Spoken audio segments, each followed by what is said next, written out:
Sain ar yr awel to na'r môr yn torri ato'n dawel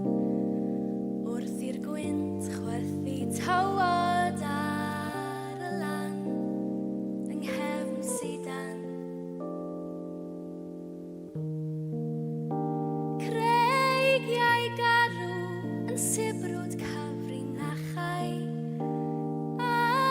brwydro i gadw iaith ein tadau gwreiddiau'r Cymru sy'n goroesi yn y tir yn bir hanes miloedd ynghyd tiroedd heilwen ddisglair fel fflam yn denu gwafin